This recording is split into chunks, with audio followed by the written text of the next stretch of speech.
Hello everyone, welcome to Real, where we talk about movies currently in theaters and give our opinions. And today's episode is on Black Panther. Let's hope this goes well.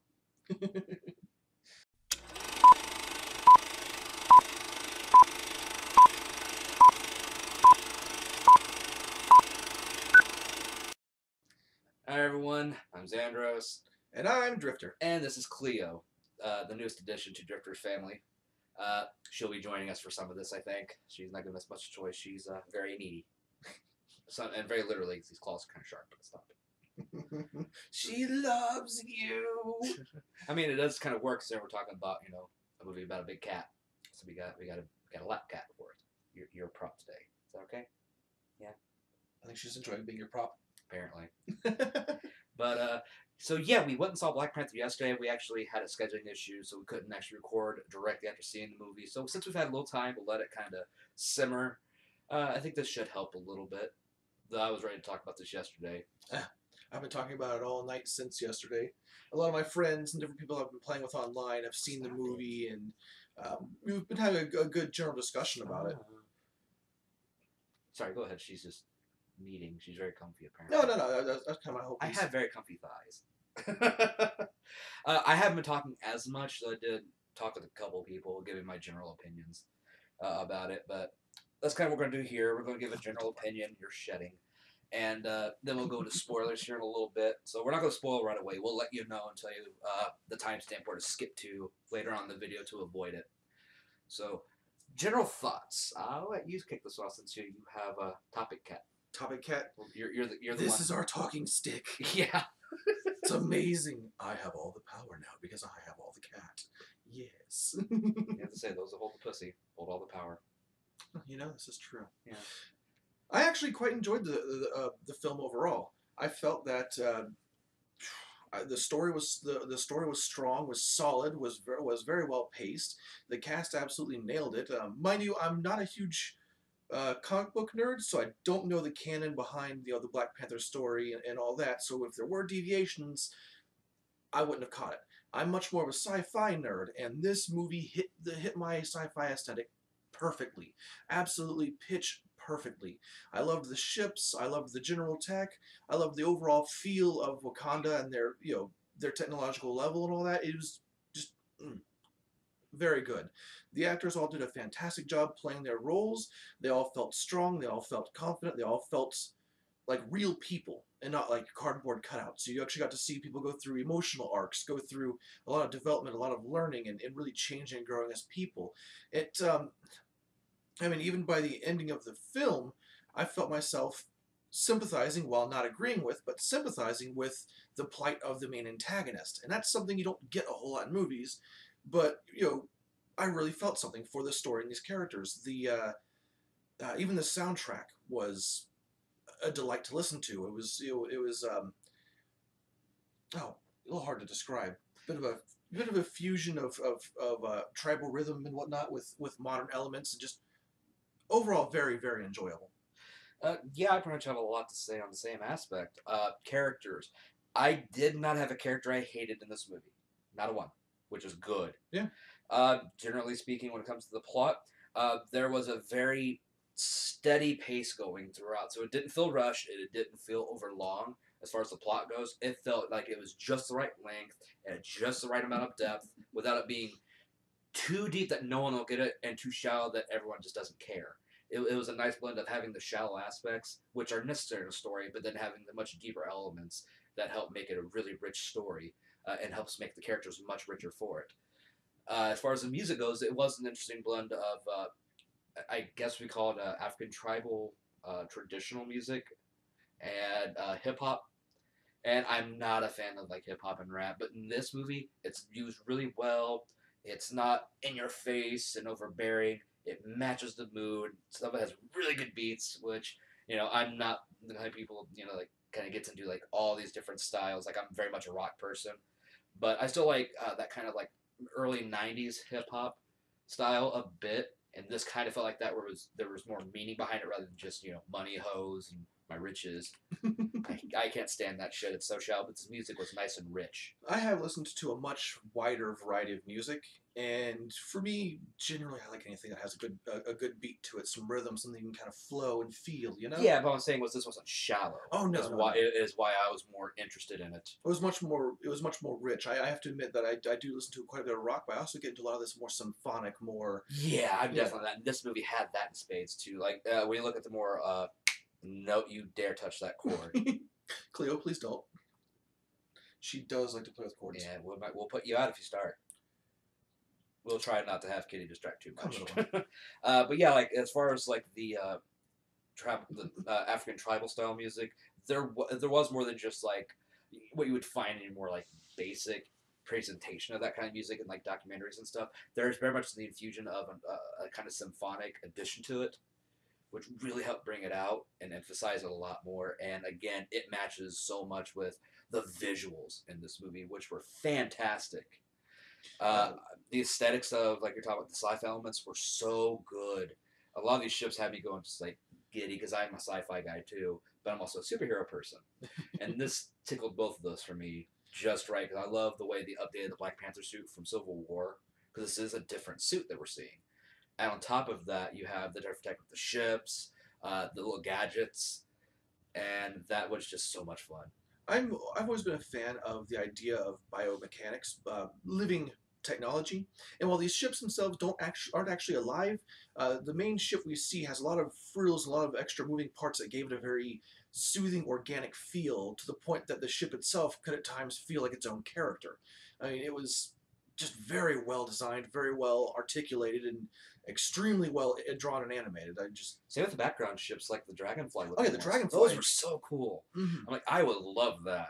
That is amazing. And I think what I liked more when it comes to the organic aspect is that if you look at the way the ships are generally piloted, except for one scene, they're pretty much mentally guided. Like if you watch the one main guard when she's flying the ship around, she's just kind of sitting cross-legged Yeah, almost in like a that. She's meditation not pose. like actually like guiding with her hand or anything with a joystick. It was very much a kind of symbiotic mental and like the mechanical stuff they had with like the beads and that Yeah. controlling the ships, and that's really interesting the way they went about that. And I have to say I love the different tech, like the communicators, like these kind of like weird looking like contact things put like right in the back of the ear and that, and they had like unlimited range and they're good for transceiving and receiving. I do like that a lot of their wearable tech was disguised as jewelry and embellishments and just the kind of thing you'd easily overlook, but then it has a function and a purpose. It's like, all right, that's clever, that's neat. I actually really, especially since they're a culture that's supposed to be blending in to the rest of the world and kind of going unnoticed.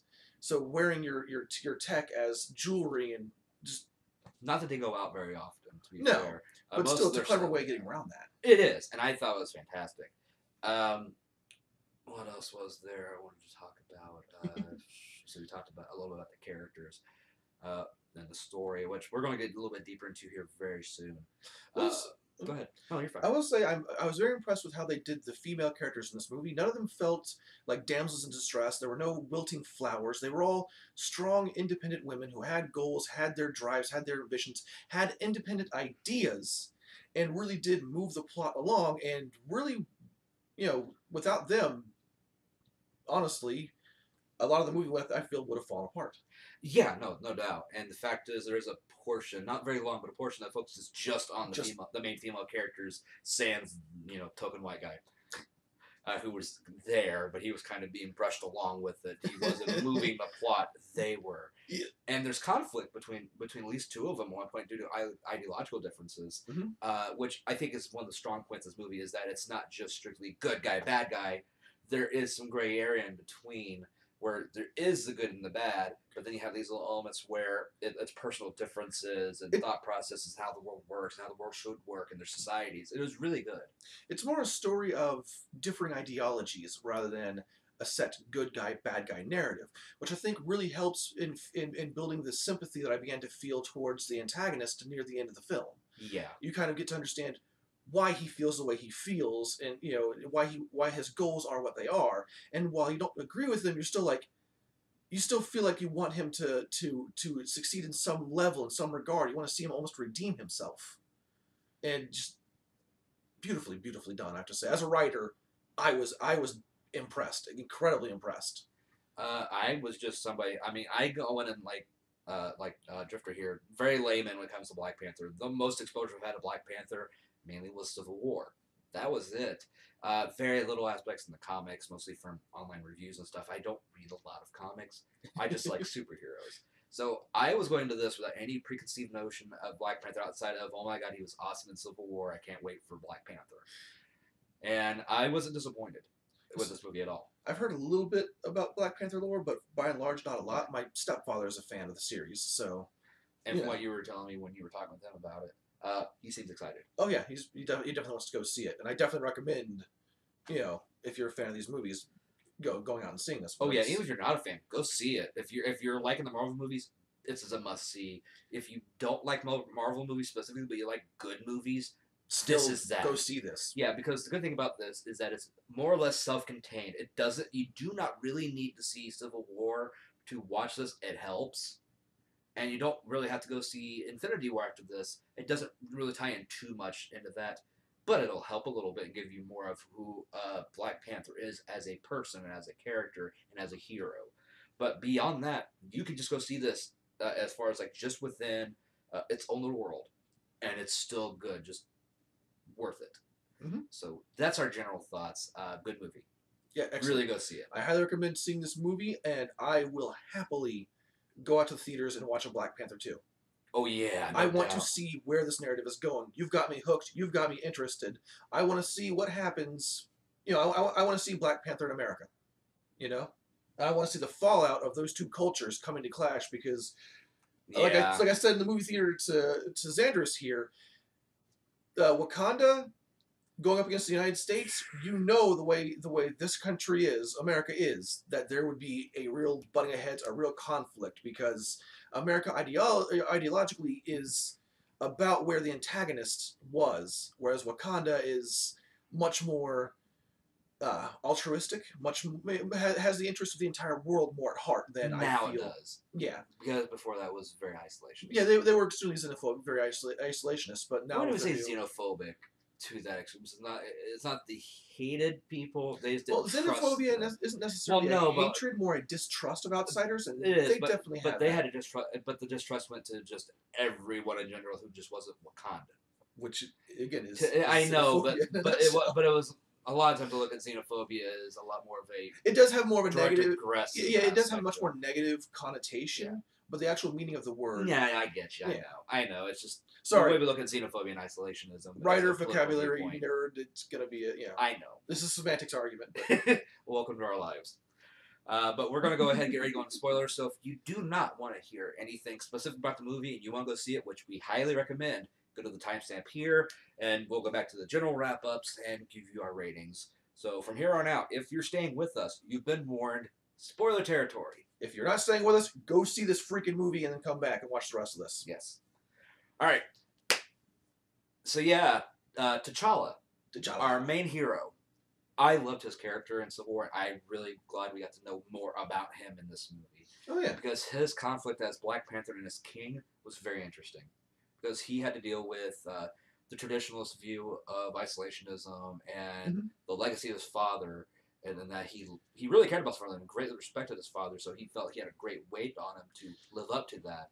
Plus dealing with, his ex-lover who wanted to be less isolationist and actually go out and help people and outreach, and dealing with all those three different things all come together, not to mention his father's dark secret that we learn about as the movie goes on, which we'll discuss in a little bit, that really taints his views as father a little bit and his views of Wakanda tradition. True. His father does still come off in the end as not being necessarily a bad guy. No, just a bad decision. Yeah, but he definitely comes off as being more human for his error, for his mistake, for his lapse in judgment. But I do feel like there is an important lesson there about.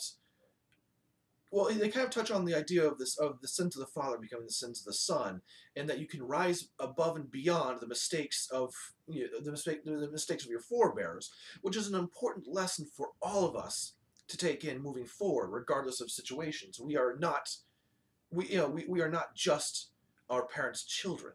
We are much more. It is more important what we do, where we go from where we started. The way I like to to put it to people is, it's not about the hand you were dealt, or it's not about it's not about the cards you were dealt. It's more about what you do with the hand you were given. Yeah, and I think even beyond just what you're talking about, that the other theme would be that tradition itself shouldn't cling to tradition so staunchly that change can be good and sometimes change is needed. And I think that was blended with the message too, because especially talk about the other kings in the past, Right. which he even brings up that he doesn't want to join them, that he's basically rejecting the old traditions in a lot of ways and willing to make these changes as king. So it is very much the internal and external aspects of that same general theme of coming out from under from the shadows of those came before you and not being tied to them. Right. Which is again another important lesson that I try to talk to people all the time about is, just because you've made a mistake for so long doesn't mean you necessarily have to keep making it. Mm-hmm. And there's a lot of that kind of problem, especially in modern society, where we do stick to our traditions a bit overly much at times. To the detriment of society as a whole. Oh, aye. You don't have to look much further than our continued reliance on fossil fuels, despite the fact that we all know the damage that it's causing. The fact that we do still hold on to some very damaging traditions, even socially still, tied of course in a lot of cases to merely tradition that we've maintained for so long that really doesn't have much meaning beyond, well, this is how we've always done it. Then of course there's also the whole religious aspect in a lot of things that we traditionally believe because of that. There comes a time in every person's life, in every society's life, in which you basically have to throw off the vestments of childhood and learn to grow and move, accept change, to become who and what you were always meant to be, to become a greater, stronger, more whole individual, more whole society, and more whole nation.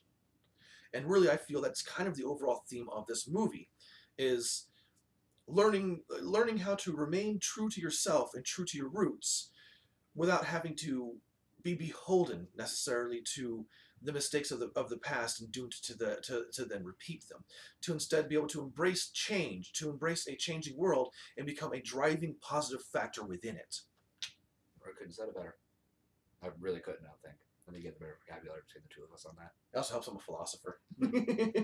Fair enough. By the way, we'll be tuning because, yes, a lot of these names are very hard to pronounce and hard to remember. Drifter's terrible with names, generally, especially with actors and characters, most of the time. I can be bad when it comes to learning newer characters. I will forget names. So we're going to be cheating a little bit as far as remembering names. We remember the characters and why we like them, just sometimes we forget what their names were, and sometimes we even forget the actors' names. So it took me an embarrassingly long time to stop trying to call this man David. Yeah, that was terrible. That was years ago, but even still. Yeah, but I am dog awful with names. Yep. Sorry, we had to cut away for a second because Kat was making a lot of noises. Cleo might be getting kicked out here in a little bit. She's being a little quiet and munching right now, but yeah. So Nakia, which was our one main leading lady, the ex-lover of T'Challa, and a spy of Wakanda. And I think she's one of the leads in one of the other tribes, if I remember correctly. Because there's the 5 tribes. I don't know if she was associated with another tribe or not. I don't remember her. The River Tribe, yeah. Was she with the River Tribe? Yeah, she's with the River Tribe. I don't remember her chanting with them when they were doing the ceremony. Yeah. If you watch the fight, she was one of the guys with, I think, with the disc. Okay, was she? I think. Somehow I missed that. There's 5 tribes in this. We'll get a little. See, I'm going to have to rewatch this movie because there's a lot. I know there's a lot of stuff I missed because there was just so much going on. I knew she was one of the other tribes, or at least a representative. That makes sense. But yeah, as far as Nakia goes, I really liked her. She's a lot more worldly than most Wakandans in a lot of ways. She's a lot more experienced. She has more experience with the outside world, so she understands the changing world they live in a little better than your average Wakandan, which honestly puts her in a position to be one of those driving factors for that positive change, for Wakanda kind of coming out of the shadows and taking its rightful place on the world stage. And same thing with T'Challa and influencing him. Mm-hmm. Oh yeah, she's a huge influence, a good positive influence on T'Challa. Yeah. In fact, when we first meet her, like right at the beginning of the movie, T'Challa's on a mission with Okoye, which was the head of the guards, to go and pull her out of a mission she's on because of the recent death of the king, and it's T'Challa's ascension ceremony. and you meet her. She's actually undercover as very much like a Kongan slave, almost, uh, being taken in with a bunch of women in the back of cars, and there's a convoy going, and so he's there to pull her out, and they're in the middle of the first fight scene in the movie, and you're watching them kick ass, and she knows something's going on. She goes sneaking through all the people, gets out, starts kicking ass too, which I'm for. Wrestles a gun away from one of the people holding her and just starts beating people, Throwing at them, smacking them around. Now, the part I was impressed with is in that fight, there's a young boy dressed up in the same garb as the rest of the guys, and it's Nakia herself who pulls him aside and stops T'Challa from basically taking him out of the rest of the guard, saying, "Look, he's a kid. He's a young boy. He needs to go back to his tribe, back to his village, back to his family." So it was a good way to start off, I think, to introduce Nakia. It shows that she, even under a stressful situation, is sensible. She has that level head. She's definitely that. But she had the inside information. To be fair, that as a kid, she definitely comes off as the type of person, though, that when all chaos and all hell is breaking loose around her, she maintains that cool, collected, calm head, and she's the voice of reason and really the person you want to defer to for tactics in the middle of that really stressful situation. To certain kinds of tactics, definitely. Oh, yeah. She's the one with the information. She's the one that keeps an eye on everything, because she's the most cautious, I think. Out of our three main characters that we have going around in this. But I really liked your character, especially later on. I like to watch her go around fighting with the chakrams. Oh, yeah. Those were cool. The energy, yeah. Yeah, those were fun. So she gets involved in the fights. She isn't one of these characters who sits in the background. She gets in and gets involved. There's a kind of secret casino scene. I think it was in, South Korea? Yeah, it was in Korea. I don't know if it was necessary. Well, I assume South North Korea. Kitty got exiled. Sorry about that. No, you're fine. But it was South Korea. North Korea wouldn't have. Yeah, I'm pretty sure South Korea wouldn't have people walking around doing shit without government supervision. So this was very much South Korea. But she goes up. We find out that she is versed in other languages, which is really cool. I think. To me, that's necessary for a spy, but it's nice to see that they pay attention to that kind of detail. And they go into secret casino. There's a fight scene that breaks out because this is they're there to kind of break up a deal, partially because they want the vibranium, but mainly because they want the person that's doing the deal. And she's very much involved in that fight too. So again, she isn't just in the background doing whatever; she's in the fray, which I appreciated.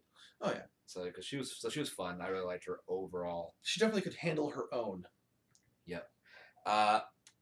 Beyond that, I had no problems with her at all. I enjoyed her. She had a lot of me. She's actually part of the reason we even have Black Panther at the end of the movie. Yes. So without her, specifically, a lot of the plot couldn't happen. Was she the one? Did she grab the heart-shaped fruit, or was that? Yep. No, I couldn't remember if that was her or T'Challa's mother. Nope, that was her. I know T'Challa's mother is the one that tries to present it to. We'll remember his name in a bit. Yeah, the leader of the mountain tribe. Yeah. But yeah, it was Nakia that got it. So yeah, Nakia was definitely integral to the plot. I actually have questions about that now. What? Thinking back on it, well, I mean, they burnt all those plants and then fed him the last one. Yep. There are no more. Yeah, I was gonna say that seems it's one of those things where it's like try to save a seed or something. We're gonna have to regrow that. I don't know. Ain't gonna happen. No, I guess not. So that means that T'Challa is going to be the last Black Panther? Well, the last in that version, with all the abilities. Doesn't mean there can't be traditions later. True. So. Well, also, doesn't necessarily mean that the... I'm sure they can find a way to make a synthetic version. True. If maybe, considering their scientific advancements. Aye. It's possible. They knew a way to take away the powers. I have to admit, I just thought there was really pretty, bioluminescent fruit. It's really, kind of like, oh, why would you destroy that? I love that. The movie, though, like I said, was really good. It also helps. I've been playing a lot of Ark lately, and the new expansion is Aberration, and it's all bioluminescent craziness. I'm just kind of like, so my mind's already primed to be like, that's neat. I want to play with it. So moving from Nakia to, I think, one of our favorite characters in the movie, Okoye. She's the head of the elite royal guard. She is awesome. Oh yes, Okoye is awesome. Very strong, very confident. Hates wigs. And you know what? That's really a part of her confidence. She's very confident in herself, and she's normally completely bald, but she has these tattoos that go around. They're her not head. very like prominent. No, they're like a light red. And they blend in very well with their skin color, but they're noticeable, but not like like a fucking cockatiel crown, kind of like really obvious, which I think works. Is that it's it's very subtle. subtle, very It's elegant. artistic. Yeah, very elegant, honestly. And she's very confident in herself in the way she looks. They make her wear a wig for the casino scene. It looks terrible on her. Yeah. And I mean, that hairstyle looked terrible on anybody, but it looked bad on this character. I'm sure there are and that's the people who pull that joke. off. No, She makes a joke about really this ridiculous thing off my head. It's like I loved it. I felt for her. It's just like I did. She looked so weird with the hair in it, and I'm like, no. She definitely looks a lot more calm. Regal. And, yeah, with regal. I think that's the best way to describe her. She's very regal in her own way, and I mean that in just the way she carries herself. She's very much somebody who is a traditionalist and takes her position seriously. She has a very strict code of honor, which is very obvious. She has that she's 100% loyal to the crown, to her to her duty, her position, what she is what she's supposed to do. She takes that very, very seriously. And she is kick ass with a spear. And Holy shit! And I'll be honest with you, she's got something on me. I'm not doing I'm not handling losing my hair very well, and she's able to rock that look. Me, I can't pull it off. I won't need to. Mine ain't going nowhere anytime soon. It's still thick and lush. Though I do need a haircut soon. It's getting the end of winter here very soon, and frankly, I'm tired of dealing with it. It's the way this weather's been all over the damn place here in Ohio. My hair's like frizzy shit. So hard. Oh, I know. My sinuses have been fucked. I've got terrible sinuses anyways. We are way off. This 30-degree jumps are killing me. No, seriously, it's like 30 degrees out right now. It's supposed to be in the 60s tomorrow. Yeah. But yeah, Okoye. Throughout the movie, you very much see her code of honor played out. Like just a simple scene with our CIA agent just kind of tapped to T'Challa, and she said, looks at him, and I'm assuming Wakandan's the dialect. They didn't really specifically say. I don't know if each of the tribes have a different dialect or not. I'm not exactly sure. We'll call it Wakandan for now. Yeah. We'll call it Wakandan for now. But she looks at him at T'Challa, and Wakandan says, if he touches you like that again, I'm going to impale him on that desk over there. And to which the CIA agent goes, does she speak English? And she looks at him and goes, when she wants to. I love this woman. Yes. She's awesome. I couldn't handle this kind of woman personally. She would eat me alive. She and I would get along just I get along with her. We get along with her, not what I'm saying. We have to get to that point where we understand each other and where the boundaries are, what you joke about, what you don't joke about, where that hard limit is. But once that was done, she's the kind of person I get along with just fine. I could be friends with her, but beyond that, I couldn't. She would eat me alive. So I have to wonder about the one guy that she calls her loving this. Like, dude, how? No way. That's one of the most unbelievable parts of this movie. I think was the least believable. He was the one she chose, and that he can handle her. Looking back, I was like, no. I get the feeling though that he's the kind of guy that needs a strong woman beside him to ground him. Yeah, but it still says I don't know if he can really handle her. I think he's just barely hanging on. To be fair, but this isn't demeaning the character by any means. Just saying how much of a strong character she is in and of herself. Because she was awesome and definitely highlighted this movie. I will say, and this is a kind of personal thing for me, I don't mind women who are that strong. That's not a put off for me at all.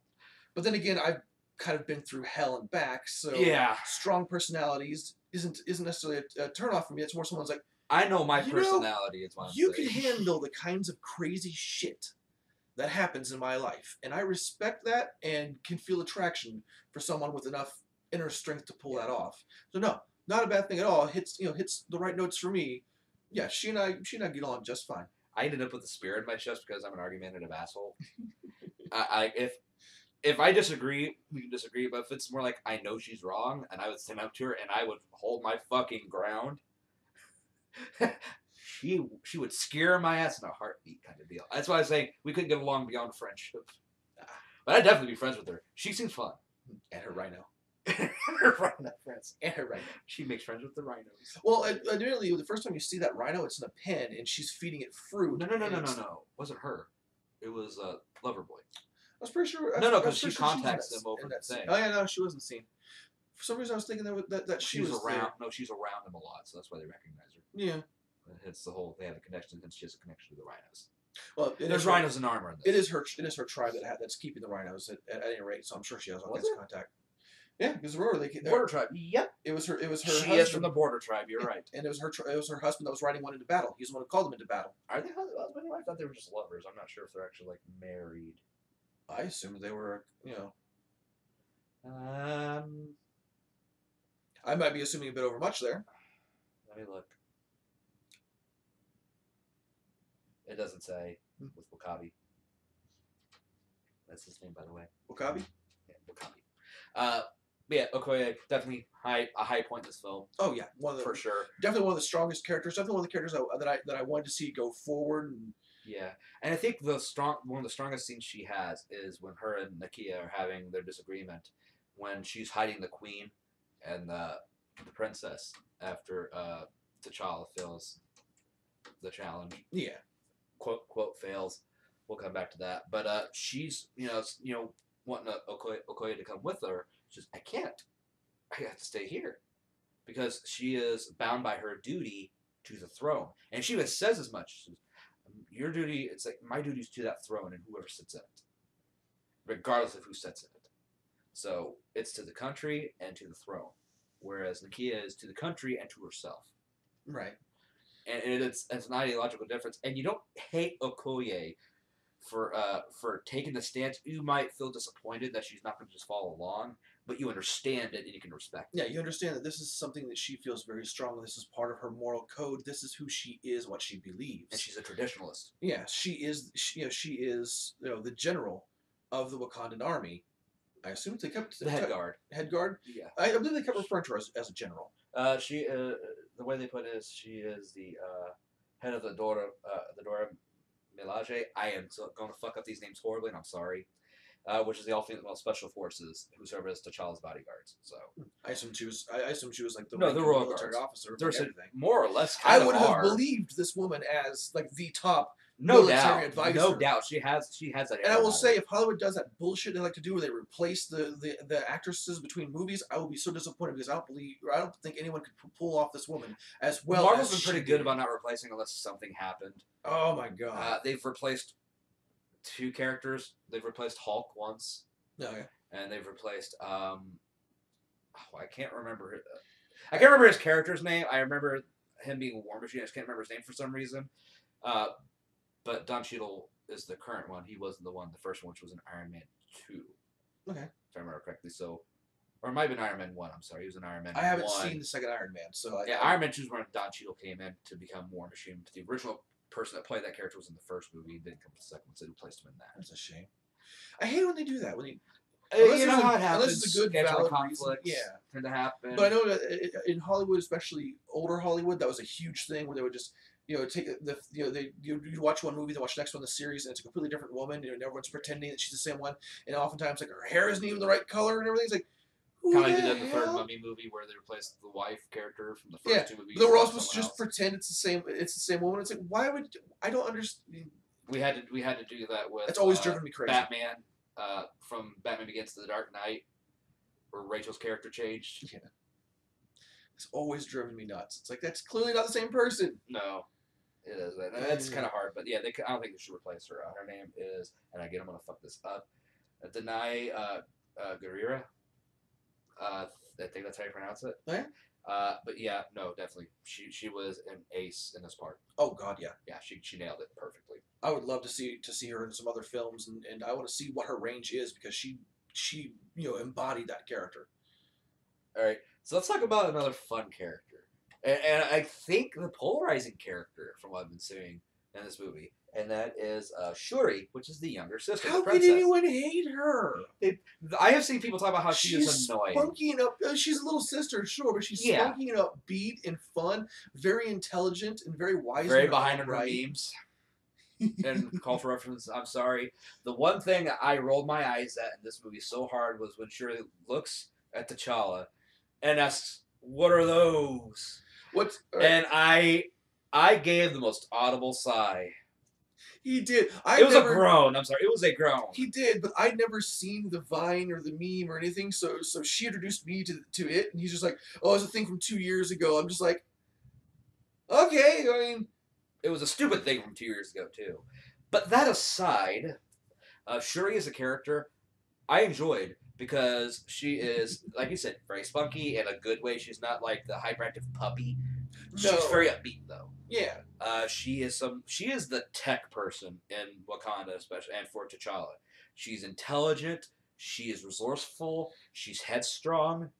And she knows who she is, and she is somebody who wants to see change in Wakanda as well. She very much radiates positive energy and a good youthful vibe. Oh yeah, and she's a very 16, hopeful I believe. outlook. Yeah, 16. Yeah, and she really does. She really does a fantastic. She's a teenager. She does a fantastic job, kind of. I guess bringing a bit of levity to certain situations and kind of. Kinda, but I think what it is she has a different perspective from the younger generation. Yeah, because T'Challa is at least in his 20s.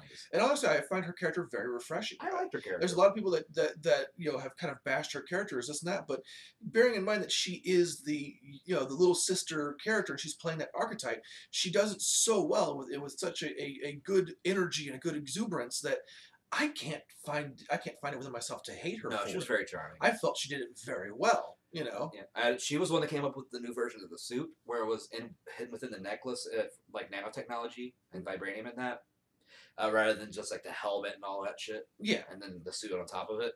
So like this was just like the necklace and where it spreads out.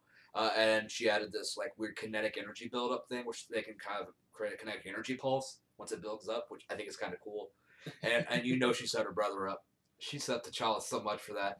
Go ahead and hit it right here. So he kicks it, and he goes flying. She's like, "Why'd you hit it so hard?" Like, you didn't tell me not to hit it that hard. And she puts it back up. All right, and she starts recording. It's like, you're recording this for research purposes. I love that. And then he goes to kick, and it launches him back where it releases the energy, and she's just laughing about it. Delete that video. Yeah, delete that video. I love that bit. And that's the thing. They work so believably as an older brother and a younger sister. They really do. It was that was good. That scene got me. It was. And they worked very well together. In fact, on the mission in South Korea, he uses some of her technology to allow her to drive a car from Wakanda. So she created this remote control technology that allows for a 3D representation to form in her lab, and she helped out in a mission. Oh, I love the way they used holographics. Yes, it was so cool. So she could and see everything going on around her and drive it. And she had complete control of the car, like she's actually in it. And that, like an actual representation of the seat is there, and she's actually actively helping out in missions. She's there as kind of a ground control, giving advice for technology and some other things like that, and kind of tech support. But then actually gets physically involved, becomes the driver. And for them chasing around one of the main villains, and she wasn't dead weight. Like this kind of character kind of tends to be utilized in movies, especially the younger sister who's the tech person who's just kind of like, well, and like chatters on about technology. And she's like, well, I want to go on the missions. She wasn't that. She's involved. She was capable. She was very much mission control. All the information was being fed to her laboratory, and from there, she was instructing people on how to use devices they'd never used before, and was able to explain things very clearly, very concisely, to the point that just take a bead, do this. Oh, not only that, she could perform fucking surgery. Yes. And her character was very well written, very well rounded. She's very much a jack of all trades. Yes, but she's not without her bits of vulnerabilities. Right, but you still felt like there's no way that T'Challa could pull off what he's trying to pull off without the help, without the help of his little sister. Not even just that, just all of them. Yeah, this is true. Yeah, between Nakia, Okoye, and Shuri. Yes, I'm going to remember these names eventually. And Shuri. Without their help, he isn't as capable. He's capable, but as a unit, they work so well. They really do. We don't want to say too long on every character. But those main four were just so good. We'd be doing the film injustice by not speaking on them specifically. And we'll talk about a couple more characters. We're not going to talk about the secret agent or CIA. The CIA guy is just kind of there. Agent Ross is fine. He was Bilbo. He has his arc. Well, might know him from Sherlock. He was Watson, or as Bilbo from. They make mention that he's a pilot later on in the movie. He does pilot the spaceship and does it, from using the holotechnology. Yeah, from Shuri's lab, and does a fantastic job with it. Yeah, the Lisa comes back, but mostly he's just kind of the out of water, he's American. He's kind of pulled along for quite a lot of the story. He really is. He's a little pompous. Yeah, a little bit. He's a bit pompous, a bit smug. But he gets deflated by the end. Yeah, So it's okay, but he wasn't. He was the weakest character. Honestly, yeah, the CIA agent was the weakest Yeah. character, but I still don't feel like he needs to be necessarily removed. You could definitely have done the movie without him present, but it is nice to see him as kind of being the bridge between Yeah. America and Wakanda. Yeah. And I believe that he's probably going to be a more important character moving forward in the series if, and God, I hope, they do a Black Panther 2. Because I like, again, going back to what I said before, I definitely want to see where this storyline is going and where this specific arc is going to take us. I'm hoping this isn't just a one-off. Oh, hey guys, movie, we're done. No. I want to see more of this. The way it's doing as far as like money so far, I don't think so. Thank good. Oh yeah, this is well deserving. Let's talk about our villains real quick. So let's talk about Claw.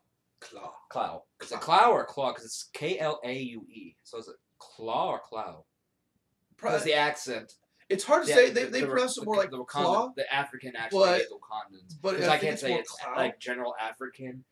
Because I mean, there is a regional dialect in Africa as far as the different regions, but it's hard to say where Wakanda falls technically. So I have to say African because I don't know specifically what region Wakanda exists in Africa offhand. So I'll say Wakandan accent for now. But the Wakandan accent they give them when speaking English, you can't tell if they're saying claw. I could have sworn they kept saying claw because it was hand. Yeah. But it's like, I guess it's pronounced the same way. I don't know. But Andy Serkis. Holy shit, was he batshit in this? He played the character well, he though. Did. Andy Serkis is very much an underrated talent. Mm. I mean, we've seen him in so many movies, even if we don't actually see him. I mean, Master of Mocap, Gollum, man. He was Gollum, King Kong. Oh. He was Snoke. Well, I don't know actors' names. I know Andy Serkis. Oh yeah. So. Yeah, but he was great as Claw in this. Basically, he's a smuggler and a terrorist. To be fair. Yeah, he's straight up terrorist. He's the most wanted terrorist in Wakanda. He killed 30 people, I think it was, when he stole a fraction of vibranium from them. He's playing your basic warlord / weapons smuggler type character. I wouldn't say warlord. Smuggler, yes. Yeah. Well, I guess in my mind he fits the warlord. He's an arms dealer. Yeah, he's the guy who supplies the warlord. So he's very much in that mentality, that sort of very much like the classic huntsman. The kinds of people who really are tearing Africa absolutely apart in one the of the real world today. Many different types. Yeah. It's the warlords, it's the arms dealers that are supplying them. It's the but it's the missionaries. It's a complex. That's a different story altogether. It's a very complex socio but problem. As a character, he's interesting. He's fun. Yeah, actually. I like his kind of weapon where he has this like multi-purpose vibranium based like arm. So he's an arms dealer. Yeah. Haha. But he is fantastically insane. Oh, it's a risk. Yeah. Like he's sitting there handcuffed to a chair, singing fucking music. What song was that? I think it was "What Is Love." Yes. Baby, don't hurt me. Don't hurt me no more. He's just talking to this chair. That's so good. Oh my god! I actually like the scene where they're where they're stealing the vibranium weapon, whatever it was. It was like a pickaxe kind of thing. Yeah. Like an axe hammer sort of thing. Very Final Fantasy IX, actually. But I don't know. I'm not familiar with the tool generally. I don't know if it was like a weapon or the troops from Lindblom had these long staffs that had kind of a scythe thing on them, and you never really got to see the Lindblom troops do much other than get their asses kicked by everything. Yeah, so the stormtroopers by GS got and whatnot. Well, no, Lindblom was actually good guys. No, but I said they're stormtroopers. They can't hit anything. No, well, they didn't have much of a chance. They were that's the point. Godlike. They were just fodder. But yeah, they had these staff things. But anyway, like that. But yeah, they go and they steal the thing. They get all these all the security people together, and they pull. They shoot everybody. They pull this one guy away. He's like, you get to, you get to live. Run, go. Don't tell anybody. Yeah, the guy goes and he runs and gets away and just. Why did it say? Let's spread out the mayhem. Make it look like it wasn't efficient. Yeah, make it look like it was done by amateurs. Yes, something like that effect. That's essentially it. You got the idea that this guy is definitely a seasoned. Definitely seasoned, definitely a mastermind, definitely thinks things through. Definitely psychotic. Very much, if you ever played Grand Theft Auto 5, very much Trevor Phillips-esque in the way he does his business and does his things. Don't ask me how to play GTA. I'll just defer to you on that one. Yeah. But yeah, definitely a good character. who does not make it through even through the second act. Really, Yeah, yeah. Actually, not our main villain. He's a side villain. He's a side villain. He gets killed. You think to he's going to be the main reveal villain? the real main villain. Yeah, that was an interesting reveal. Who in the end is so much more solid a main villain that well written. He was Clow was definitely a good villain, a good antagonist. Oh yeah, but is not the main Clow focus. was Clow is the red herring. Yeah, he really is. He does the role of your typical superhero / action movie villain so well, and hits all You're like, okay, so this is our bad guy, and then when they pull the rug out underneath you with that, it's kind of like, what? Because you did that so well. I mean, yeah. And this is where we get the big reveal. There's not really much more to say about Clow. No, at all. That was pretty much it. He's a psychotic, crazy, evil genius. Very, very much unhinged, very unstable, very willing to shoot his own allies just as quickly as his enemies. Yeah. Yeah. And speaking of which, this is where we're fully introduced to our main villain, Killmonger. What was his actual? His Eric Stevens was his American name, but his Wakandan name is Njadaka. It's N'Jadaka. Njadaka. It was like N'Jaka or something like that. N'Jadaka, because then there was Njobu was his dad. Yeah, Njobu was his father. I'm serious. Some of these names are going to be hard on me because like these weird like consonant apostrophe then into something else. So it's like I'm trying. I do a lot of writing where I do that sort of thing. Yeah, but it's harder. So it's not as hard with like your N's and T's kind of make it a little harder. Yeah, yeah. And like you can kind of do like T'Challa because TCH are kind of like watch, hatch. So that one comes off like and. Like in the beginning of it, or like ninja. We don't do like ninjas about it. Well, that's about how you. I think the way, unless I'm pronouncing it wrong, I believe that's about how you hit it. Is like Njobu comes off fine, but Njadaka or Njadaka, it's hard because it's Jadaka or is it Njadaka? Like I can't get the inflections right. Yeah, well, so we'll call him Killmonger just to save time, because that was his nickname in the movie anyway. Killmonger, yeah, because he's a. I feel like fucking badass murderer. I feel like that name is kind of lame, to be honest with you, though. I think he's actually filmed in the comics. Yeah. I don't know.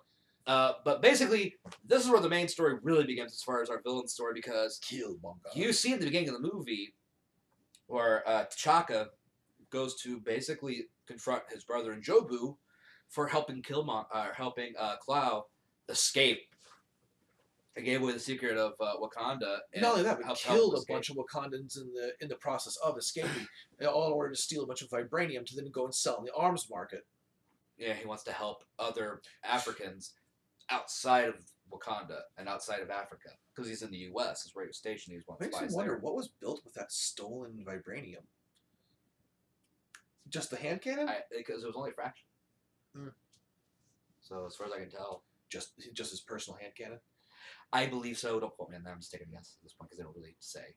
But basically, during their confrontation at the beginning of the movie, you don't see this.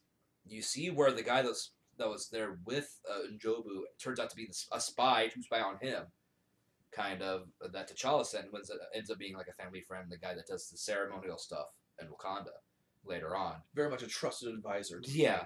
And what you see happens is Njobu pulls a gun and goes to kill the other spy, and T'Chaka steps in and kills his own brother, and then leaves him there, which is very bad in Wakanda as far as their traditions, because he didn't get a proper burial. No, he's royalty. This is his brother. This is a prince. Not the crown prince, but he's a prince. He's still important. He's still Wakandan, and he's left bleeding out on his apartment floor with the Panther claws. By his brother, the king. Yeah. So I mean, it's rough. And find out later that is definitely not a clean death or an honorable death in any way. No, it wasn't an honorable action in the first place that led to it. But even still, that's where we find out that basically Killmonger is his son, and he was one of the kids outside playing basketball. And he comes in and finds his dad dead.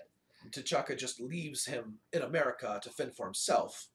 And basically he grows up, he knows about Wakanda, grows up hating the Black Panther because he found the Panther marks, hating Wakanda and this traditionalism and how they don't help all the other Africans in the world.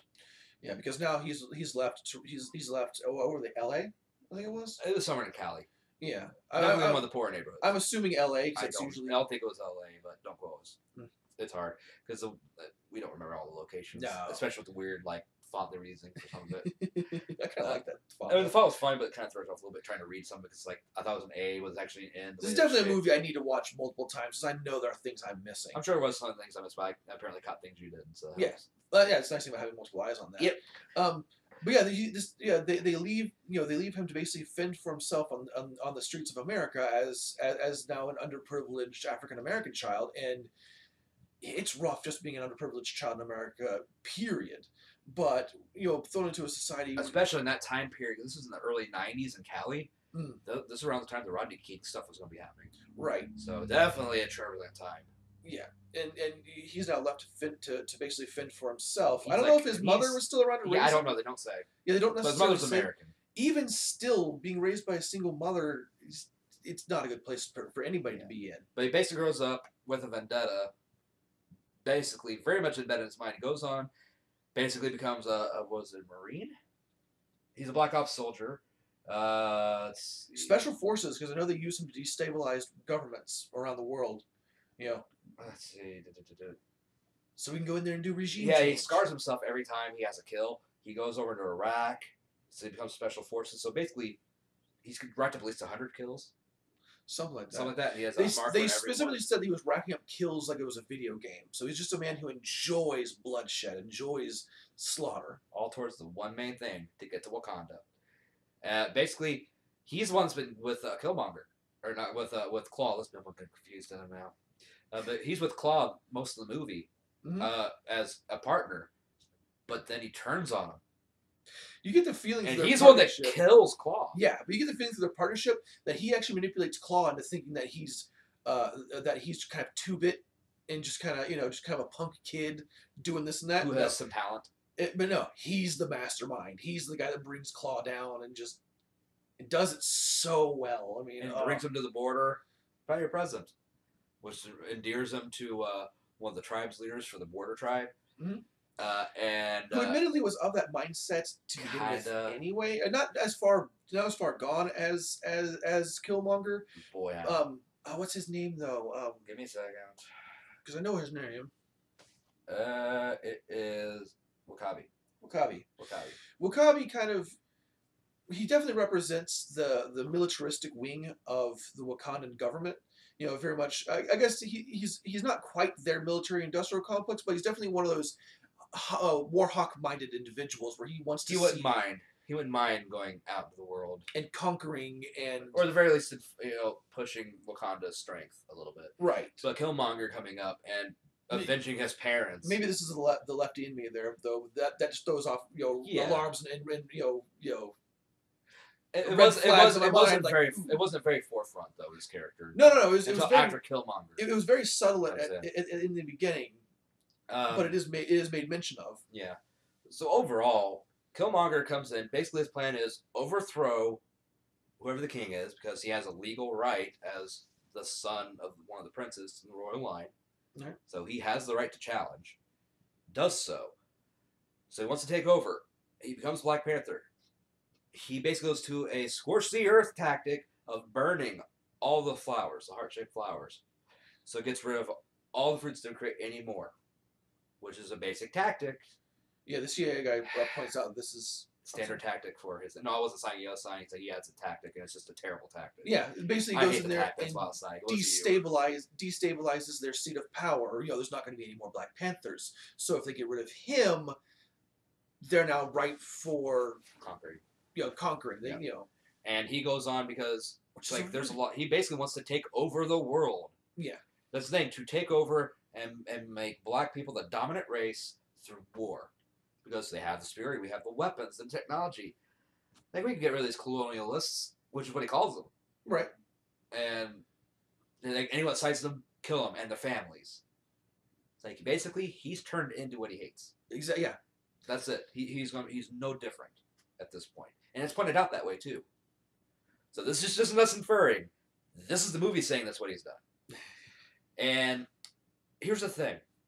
He was abandoned left alone by his uncle.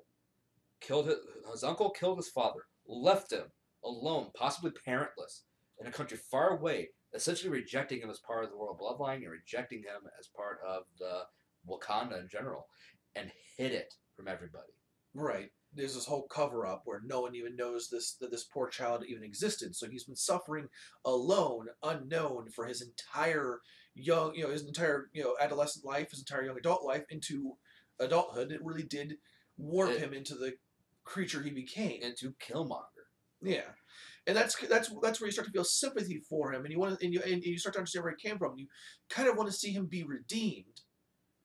Yeah, you understand his reasoning is we have black people, our people suffering across the world, and Wakanda sits here and does nothing, even though they have the power to actually do something. Right. And you can sympathize with that because it's not even just from an American standpoint. Even among those in Africa, there are definitely issues within like different places like Congo, which are so militaristic and dangerous for Africans that live there. And honestly, it's terrible. This really is a story about politics in America because we do have the power. We could fix these problems, not just for ourselves, but we do have the money and the influence and the power that we could end a lot of the conflicts around the world if we weren't making money off of them ourselves and really instigating a lot of it. And it really does come down to a real thing in the world today, a real statement about politics and about what America's role in the world should be. We should be Wakanda. We should not be what we are right now. We should be what Wakanda becomes. Not what Wakanda was almost, which was really what America has become. No. What Wakanda was extreme isolationist. And what you said when I was going, was. Well, what I mean is we should be T'Challa's idea, or we should be T'Challa's version of Wakanda. Yes. Not Killmonger's version of Wakanda. Right now, we are more like Killmonger's version of that nation. We're supplying on that. We're supplying. Well, all right. That's probably a bit. No, but we are closing in on that because the way we execute. 8 or 9 different conflicts right now. I'd argue fight on both sides of things. Give weaponry, sending units. Which is why I argue that we already are Killmonger's. Not yet, because we're not trying to actively kill everyone that doesn't look like us. We are not actively doing this.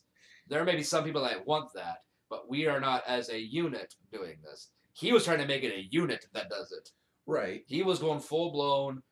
Like xenophobic, like Nazi Germany, straight on, my race better than your race, we kill everyone that's not our race. Right. That's where he was going. Right. It wasn't the same political ideology, but it was definitely a lot of the same tactics. It's very similar, very close, and it's a dangerous path that I am worried that our nation right now is upon. Is headed that way. Unless we do something, I definitely do agree with you on that. This is very much a political story, and I guess I enjoyed it so much because it rings true to me. I understand where they're coming from. I understand what they're trying to say, and I too see the problems, and I too wish for my country and my people to do more. Wish that we were a better nation. Wish that we were a force of good in the world. That we weren't standing in the way of environmental change, social economic change. Weren't standing in the way of progress. Because right now, I do feel that America is the problem.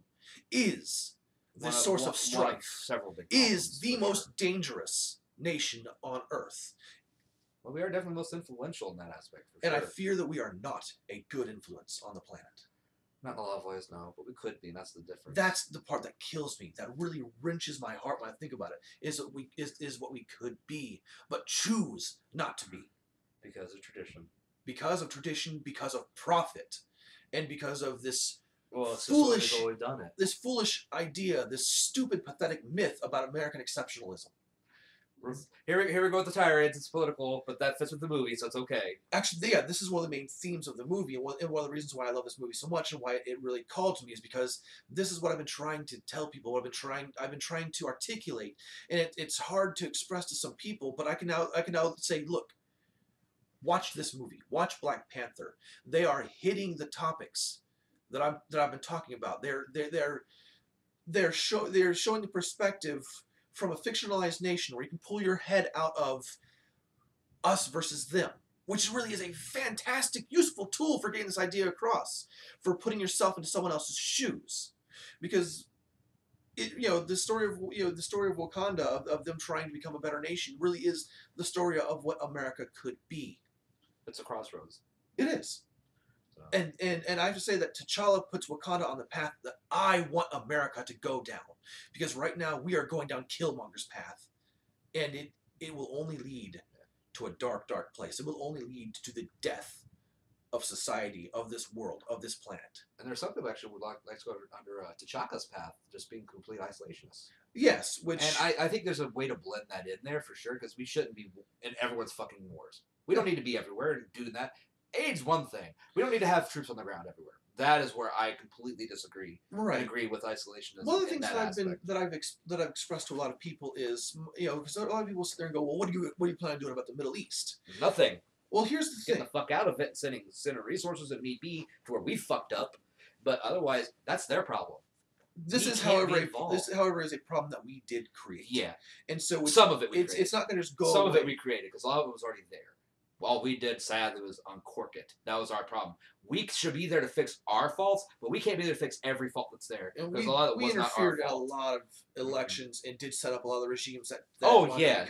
But again, that's one of the things we can help without with. American meddling. I believe you can argue the Middle East wouldn't be nearly as bad. It might still be bad. I don't think it would be nearly as bad as it is today.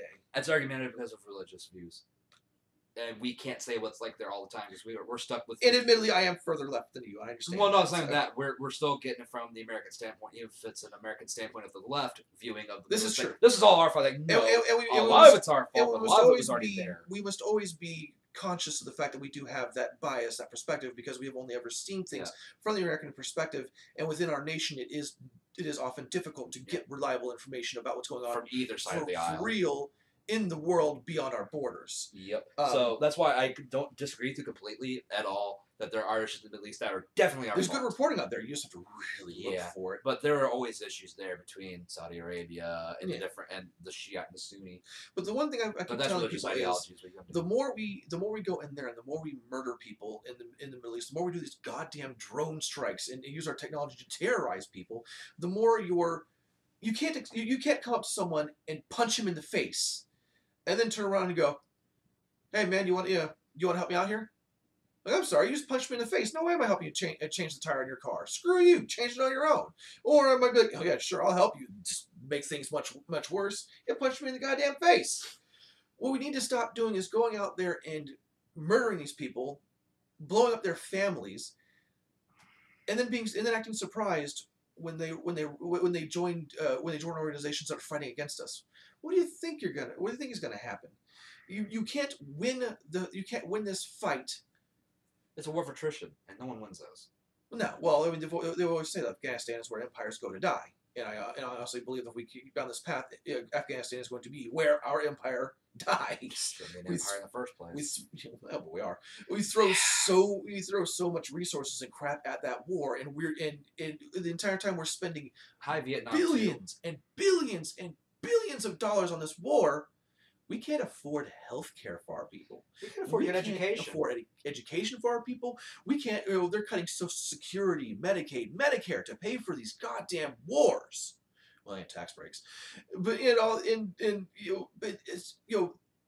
bulk of our budget is going towards these roughly wars. 50% of our total budget. Oh yeah, we're outspending the next 12 nations combined, not to save people, to kill people. The Killmonger route. Mm-hmm. See? It all ties in this movie, and that's what we're saying. We have the money with America alone and the resources. We throw away enough food through our fast food industry and our wasteful consumerism to feed this planet, not just this nation. There's no reason why our people need to go hungry. We could feed the planet. GMO technology would help that a lot. Crops and that could survive harsher environments, which, like South Africa is going through a drought right now. They could definitely use some help. But we don't, because it's profitable for there to be shortages. It makes people get rich off because things are scarce because of rarity. Artificial scarcity is a thing. Is one of the problems with our consumerist culture.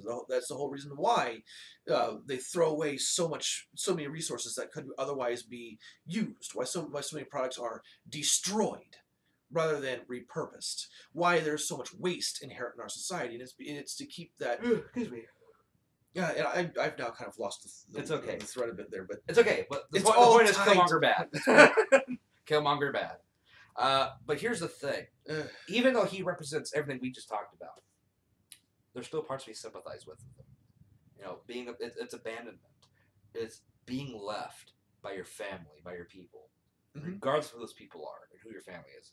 You're being left alone, and you're having to struggle like that without the help that should be there, and being treated like just an outcast, even though he was Wakandan. And it does go a long way to show that being treated as an outcast, being treated as an outsider, feeling isolated and alone, really does warp people. It really does put people on that bad path, that path towards anger and hate and struggle. And it's something that we see repeated in our society constantly. And here's the best part. This decision by T'Chaka, this decision to leave behind, to abandon part of the royal bloodline, killing his brother, led to a civil war in Wakanda. Leads to bloodshed on Wakandan soil because of an omission of truth.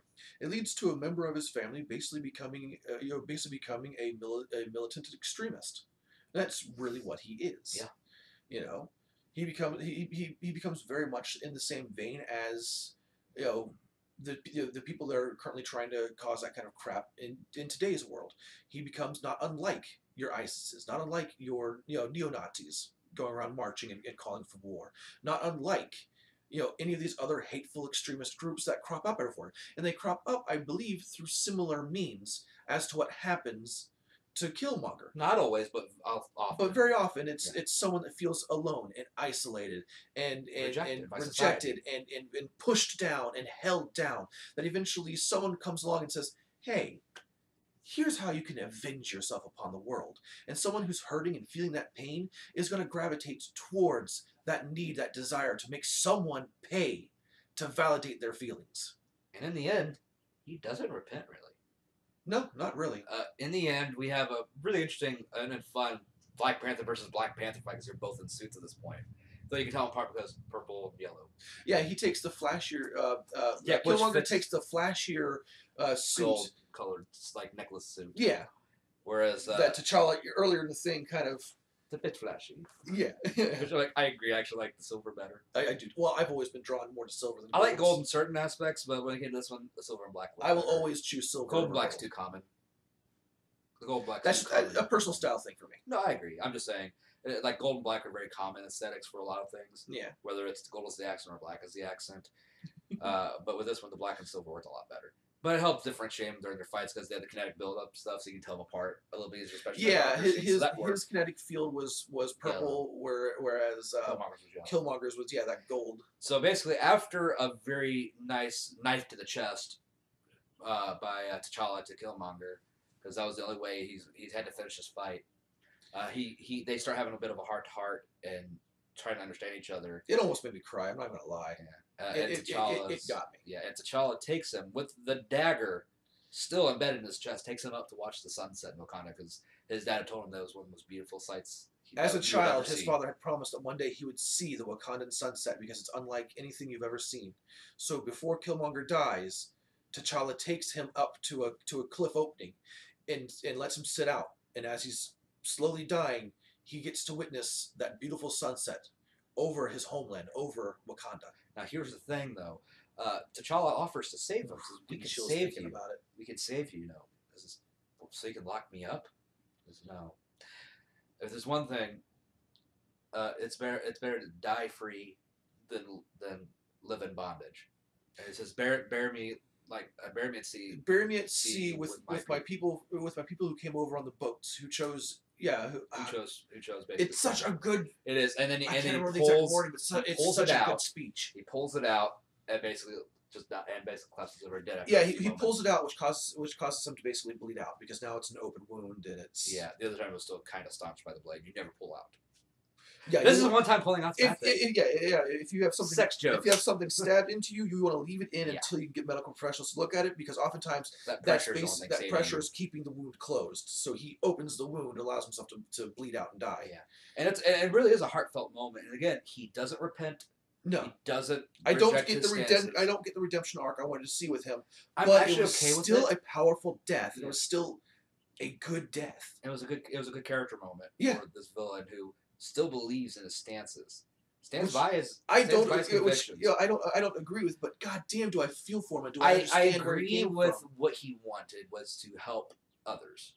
He was just going But about it he the went wrong way. about the wrong way. He went down the wrong path for that. Yeah. So, but in honor of that, T'Challa starts making the changes to Wakanda to open things up, and actually starts making a Wakandan outreach in California, in the building his uncle was murdered in, and where all this began, as well as the other buildings, and is going to station people there to help technology, information trade, and Basically, Nakia is going to be over there helping other people and outreach that way to help the community and others that are African or black or however, because there is a slight difference with an African culture and the black culture in America, because both exist. I've actually worked with like true blue Africans, Yeah, so have I. and they're really good people, really nice people.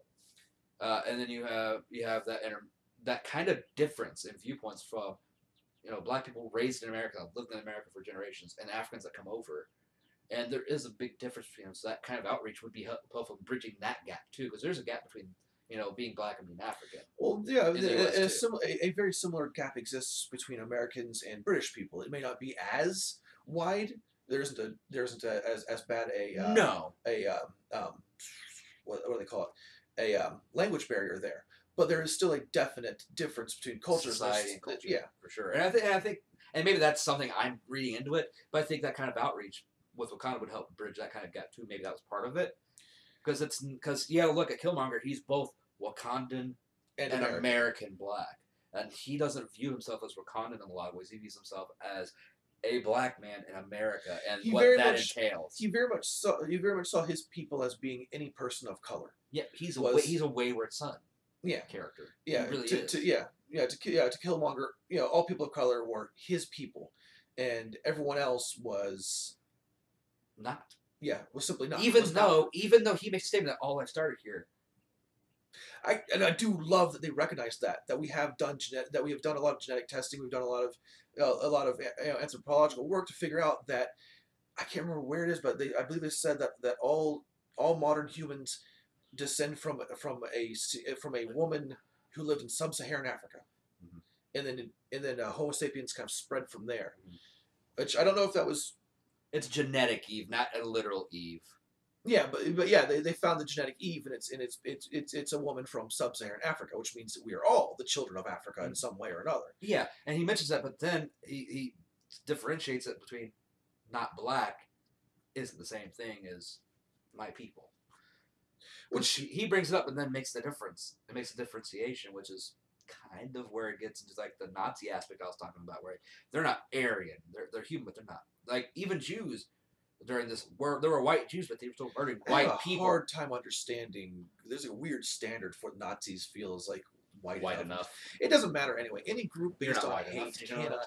Well, I already know I'm not white enough. I'm joking. I'm gonna say my father's side of the family was Jewish. Obviously, I'm not white enough for the Nazis. Right? I had an Indian somewhere in my family, so I guess I'd be screwed on that aspect. I'm not sure. I'd have to go through a lot of the family history. But right. No. But yeah, it's. There's a lot of political aspects in this, and this is one of those things where don't politicize a movie is different from a movie with political views to talk about. Right. This is one of the reasons I was very leery about talking about this movie in general, is because there is so much politicization of this movie, and it did hit political themes, but it hit it so well. It didn't feel like pandering. It wasn't pandering, and it wasn't ham-fisted. It was very subtle in the way it was doing it, and you could probably watch this movie and not walk away viewing it politically as I have. I follow a lot of politics. I really do. I'm a political junkie. You've seen what's on my YouTube. Tons of politics. I watch a lot of secular talk. I watch a lot of humanist reports. So yeah, I'm not as much, but I try to keep near to the ground. I totally am. So we have a lot of political discussions, as you might have seen from our conversation here. But the point is, the difference between being in a movie with political themes and being a politicized movie is a night and day thing. Yes. And there's been a big problem with people politicizing this to a point where it was making people weird about even wanting to watch it. Oh, or even want to talk about it. which is a real shame. This is a movie that needs to be seen. This is a conversation that we need to have as a nation. And as not even just as a nation, just as humans in general. Yes. To be fair. Actually, yeah, I would like to see all of humanity sit down and really hash this out and talk about it and see what direction we really want to go forward in as a species. As a species, as a world. Because I'll level with you guys. My goal is to see our species, see humanity one day reach the stars. I want to see us united. I want to see us start living that Star Trek dream. I mean, not the faux one you see where Deep Space Nine ripped it apart because of all the dark, seedy stuff behind the scenes. Now, see, what happened without that? I grew up watching The Next Generation, and that gave me hope for the future. That gave me a goal for. Well, even The Next Generation, you had the seedy stuff. To be fair. Well, yeah, but you're always going to have that. But yeah, either way, Deep Space Nine just allowed you to actually humanize it. It was that message of hope. It was that this is what humanity can become, where we can come together and we can come together and we can learn and grow, and then go out to the stars and meet other cultures and not have to fight them. It doesn't have to be a war with humans versus the aliens, but we can come together as different separate species even. Mass Effect. And learn and grow. Very much Mass Effect, yes. I love that sort of thing, and that's where I want to see humanity go. That is my only real. That is the one thing I want to help teach humanity to become, is a united, thoughtful, loving race of people who can be as one, who can accept outsiders amongst us, who can be good stewards to the galaxy that exists out there, to the worlds that are beyond, who aren't going to become like locusts that spread across the stars and tear and destroy worlds. Instead, we should be as shepherds or gardeners who move into these places and help bring forward the natural beauty and respect and grow the galaxy rather than conquer and take it. Drifter 2020. I wish to become a space druid. But yeah, this movie does raise a lot of questions and topics. You know what's scary? Nope. No. I would be 30. I would be 35. I don't know what we're talking about. How old I would be in 2020? I would be 30. No. Yeah. I'd be 35. I could actually legally run for president in 2020. Just don't act like the guy with the boot on his head that always tries to run. Boot on his head? There's one guy, I forget his name, that has tried to run several times. He has like a boot on his head. I do have a fish. I don't know if it's local politics or if he actually runs on a national level. I can never remember. But I've seen him a couple times. Anyway, back to the movie for a second. As far as the plot goes, though, it was a solid plot. A lot of good twists and turns. In fact, there was one character that I thought was going to be a villain, and that was the leader of the mountain tribe.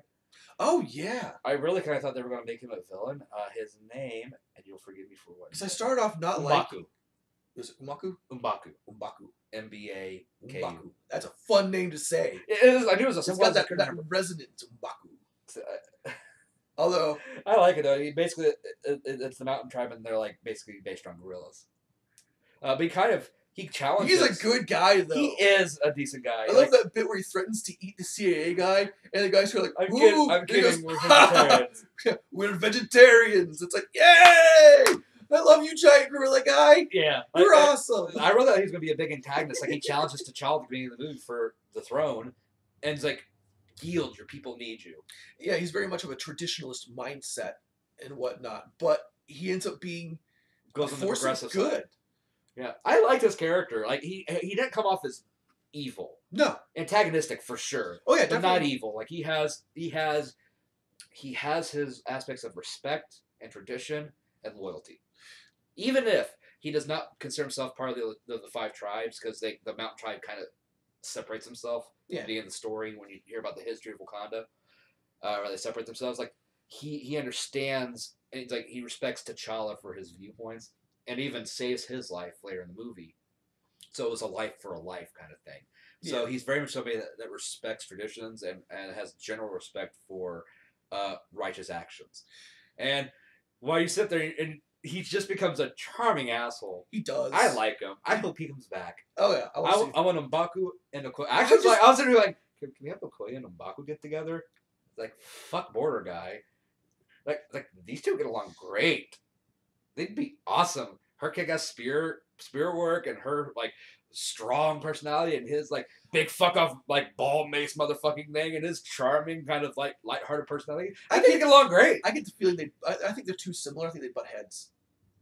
I don't know. I could see, but I could see them still like even butting heads, getting along well because they couldn't beat each other. No, it would definitely be very fun to see them kind of working together, kind of doing a buddy sort of like a buddy comedy kind of thing between the two of them. Would be I ship it fun though. to watch. I'm sorry, I'd ship it in a heartbeat. Yes, I said it. Yeah, the movie overall, as far as the characters, were strong. Oh yes. There's the visuals, like during the kind of like weird dream sequences, I guess we'll call them that, where they've taken the juice from the flower to gain the powers. I loved those scenes.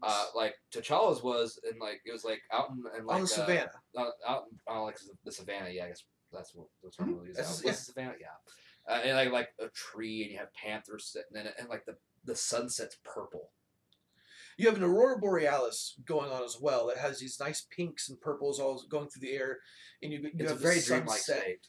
Beautifully done. Yeah. And like he seeing his father again, and then meeting his ancestors and stuff like that. And then when you have the same thing happen to Killmonger when he takes it, when he becomes king. Rather than being on the savannah, he's the apartment that his dad was murdered in. But if you look at in the background of the out the windows, that same aurora borealis and the same sky is back there, and it's interesting, very artistically done, very well shot, very just. I loved it. And it's funny because there's no more of those flowers. They're not going to be able to talk to the ancestors again like that the next generation. So when he says he cuts himself off from them.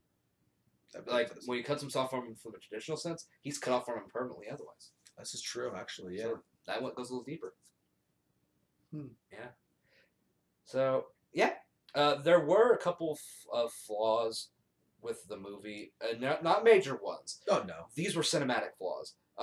During the fight scene in the casino, when the initial combat starts, it's too close. It's a little bit too close and too shaky, and I couldn't follow it. It feels a bit choppy, and sometimes it's hard to follow to understand who's really fighting who and what's really going on. And then there's one part it kind of backs up and lets Okoye get her fighting going, and then it kind of realizes, okay, we gotta spread back a little bit. And then you can see the fight better. Yeah, and then from there, that fight scene is perfect. But when it initially starts, it's a little too hectic. It's a little too, and I understand. Too close to I understand they may have done that to try and build tension because there are firearms in play. Yeah, but it didn't build tension in my opinion. It made me feel sick a little bit. Yeah, it was a bit because I was like stigmatism, so that kind of stuff can kind of mess with me. It was a little too, and I've got the issues where I'm partially colorblind, so a lot of flashy colors and stuff going on can sometimes make it hard for my eyes to follow as well.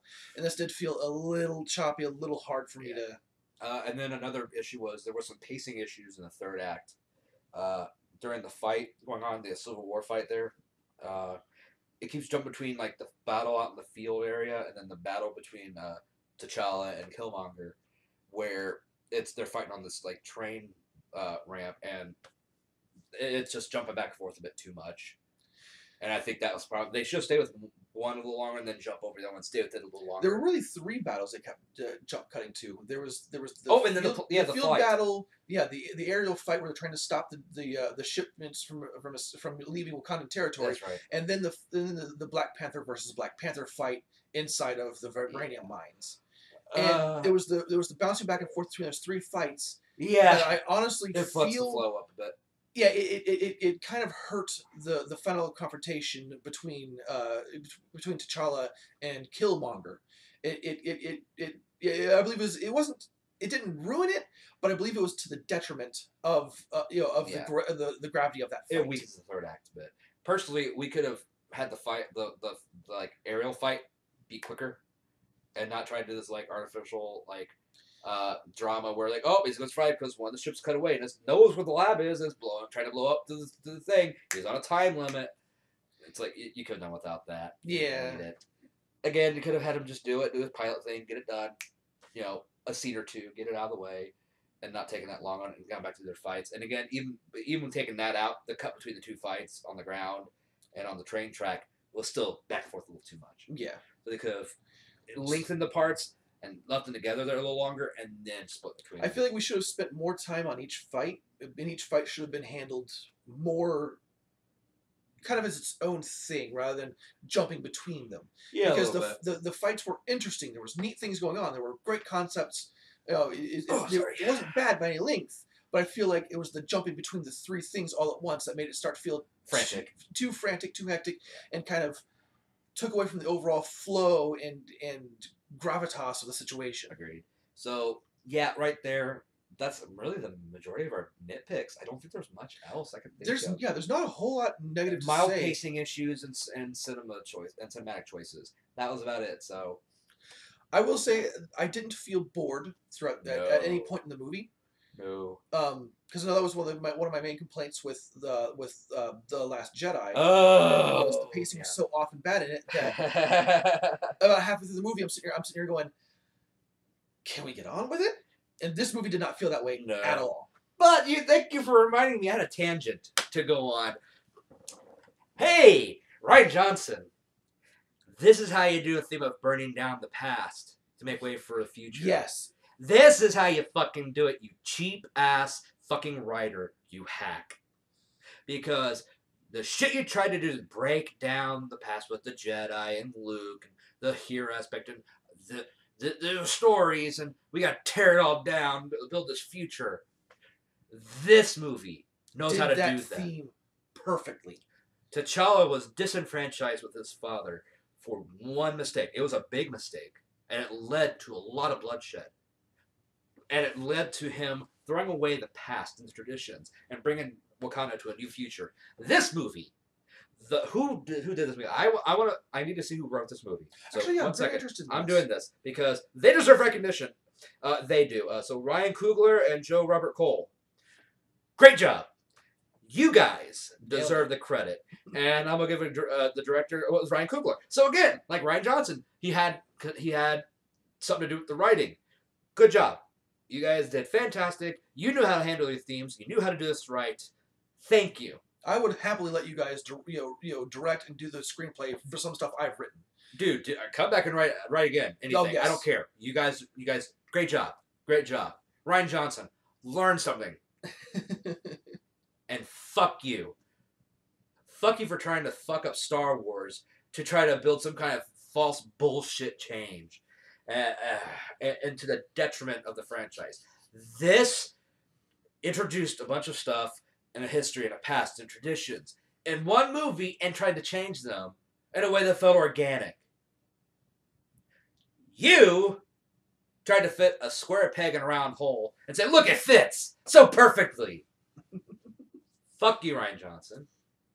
Fuck you. You did great on the visuals and the sound design and everything else in there, which you were up for nominations for recently. Great on those. That wasn't my complaint. That's your writing and characters that sucked. Black Panther did it fucking better, and nailed it. I definitely want to see more from these writers, more from these directors, more from these actors. Yes. Black Panther 2. Do it. Do it. Get through Infinity War, and I guess Infinity War Part 2, and then do Black Panther 2. Do it. Black Panther team up with somebody. I don't care. By himself, with someone else. As long as you keep these characters too, and have the same writers come back and write it, I am okay with this. So, my tangent's done. I got my vitriol out because fuck The Last Jedi. It still pisses me off. We're in another review and we're still going back to fuck The Last Jedi. I think I said it best at the restaurant last night. I am to the point I am tired of talking about Last Jedi. I'm not tired about talking about it. I'm tired of people just completely rejecting opinions about it. Like, I don't mind people that like the movie.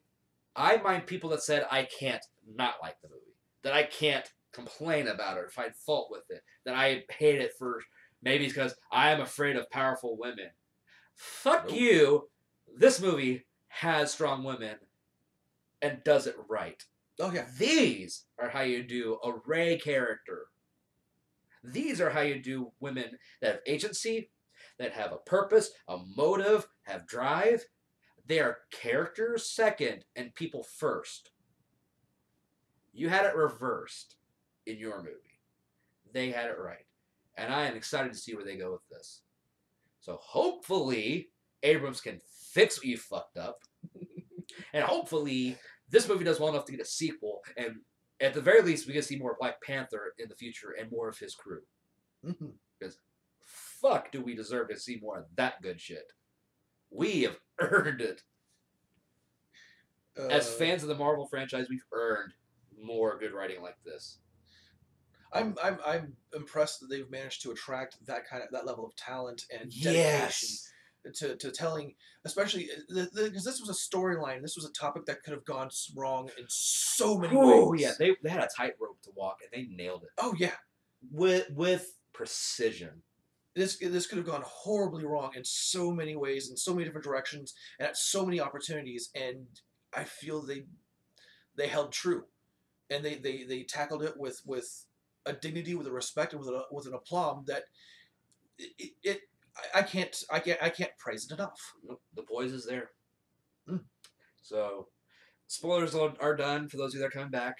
We're not going to talk about anything specific anymore. We've been talking for a while, as you can probably see from the time bar down there. So, thanks for staying with us. Those of you that have. Those of you that are just coming back and skip the rest of it, still go see the movie. The time bar not done. So, I will say this. As far as Marvel movies, Where's my I've still not seen every Marvel movie. Me either. I've not seen Winter Soldier. I've not seen Ragnarok. I'm trying to think of the ones I haven't seen, if there is any others. I haven't seen Winter Soldier. I haven't seen Ragnarok. I haven't seen Ant-Man. You should. It's good. I've been told. I've seen bits and pieces of it in passing because someone was watching it while I was at their house and doing something. It's a fun. It was an underrated Marvel movie. People shout out. I'm just not a huge superhero kind of person, you know. But you're a sci-fi guy, and the tech and that would really tickle your fancy. Oh yeah, true. So, yeah, this one honestly ranks in my top 3 personal Marvel movie list. I still think Guardians of the Galaxy is better for the sole reason that they had nothing familiar to work with as far as settings. Whereas Africa as a continent and the countries within, we have a general idea of the aesthetics and the cultures within. So when we look at Wakanda, outside the technological marvels, we look at a prosperous African nation. You're like, yeah, this is Africa. These are people that have a culture that is familiar in some ways, where it's similar enough to the ones we understand that exist. So this fake one, we understand what we're looking at, and we can say Africa, cool, we get it. Guardians of the Galaxy didn't have any of that. We had a little bit of Earth and a hospital, and then him getting taken off, and that was it. And like little bits like the fucking tape player and headphones and little shit like that. Otherwise, there's really nothing familiar generally outside of the music, which was used to enhance everything and not be the focal point. Right. So Guardians of the Galaxy was wholly unique in the setting and the characters and how they interacted and stuff like that. You have little bits of familiar that's there, but it went wholly unique with everything else, the technology and all that, and the ships. And while this has that, it still has that familiarity and with the society around it, you know, the rest of the Earth. So it doesn't top out Guardians for me because of those few things. It has nothing to do with it being a worse movie, nothing to do with it being that the cast wasn't as good as those of the Guardians of the Galaxy. Totally, they're very different. Writing-wise, they're very different. I just have more enjoyment out of Guardians, but this one, as Drifters put it in private, is nipping at the heels of it. It is right there. It is a strong number 2. Oh yeah. Worthy of being in the Marvel Cinematic Universe canon, worthy of being on anyone's top movie list. If you like it more than Guardians, I'm not saying you're wrong. No, not at all. No, this is a personal opinion. It's still a damn good movie, and I do really recommend it.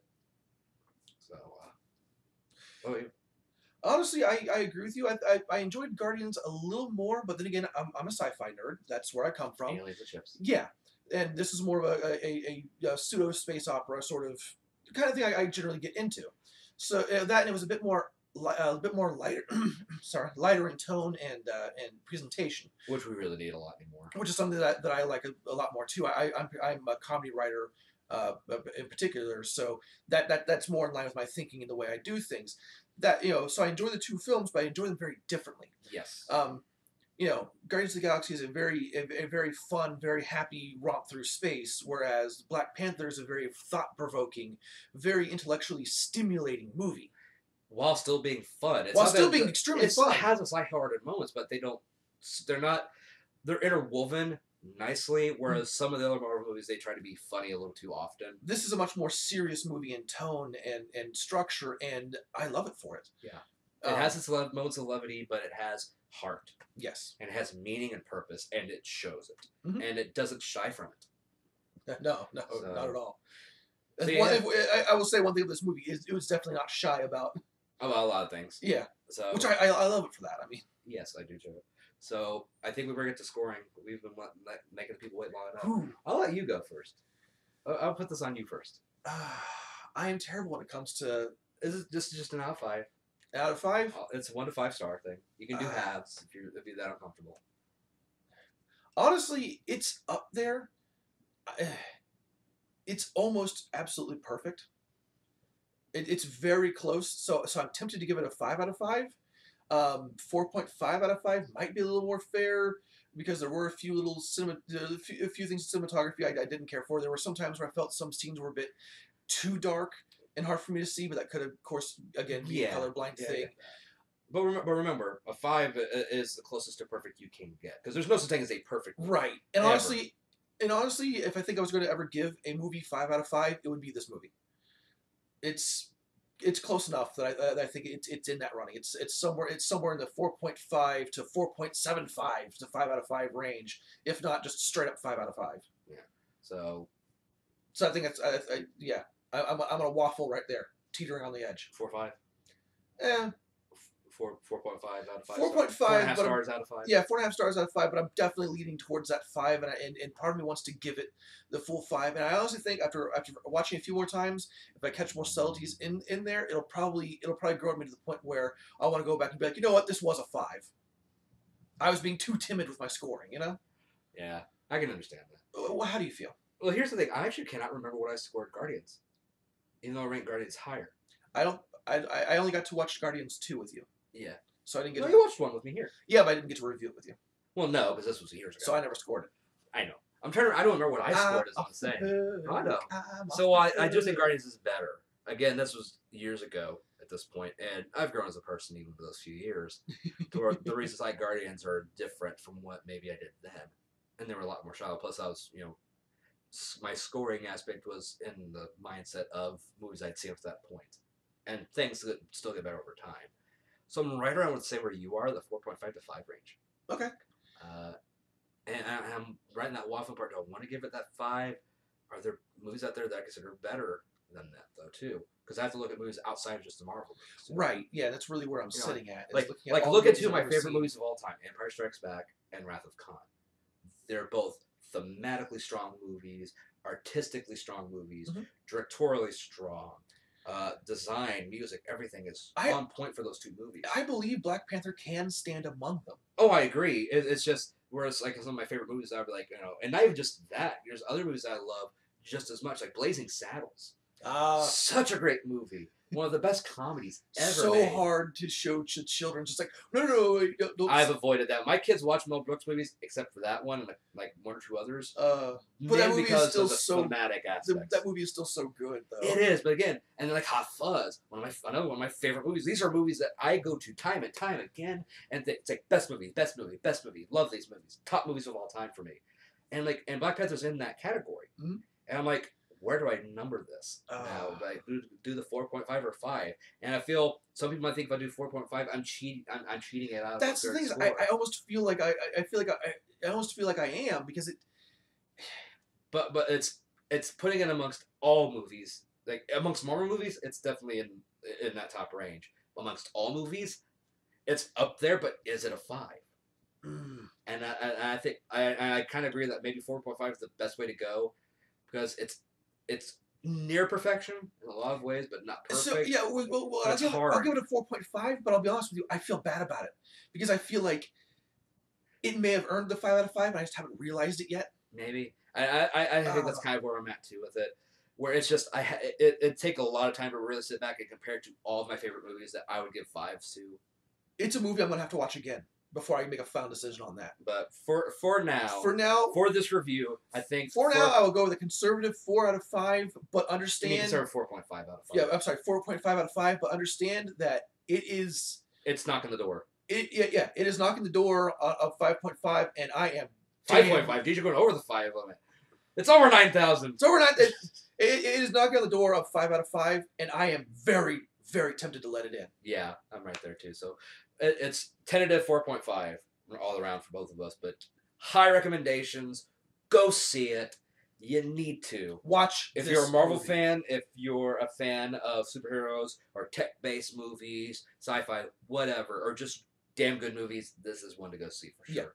Yeah. Definitely a strong beginning of Marvel's year of movies, because we still have Ant and Wasp Man, or Ant-Man and Wasp. Thank you. I'm tired and I'm confusing things. Ant-Man and Wasp. Wasp Man. I'm sure somewhere there's a Wasp Man. To be fair, there's a Waspinator. Waspinator. That's Transformers. Waspinator. I'm going off. I'm not going to do a Waspinator voice. I almost did. I stopped myself. No, go ahead. No, I've done enough ridiculousness. No, I'm good. I'm sure I'll do another videos at some point. But yeah, they got Ant-Man and Wasp. We've got Deadpool 2. I want to see that. We've got Infinity War, which is going to be good, I hope. Like, I don't want to have another, I've not seen all of, Ultron. I've not seen Age of Ultron in its entirety. I've heard just recently did. I've heard it's pretty weak overall, which it happens.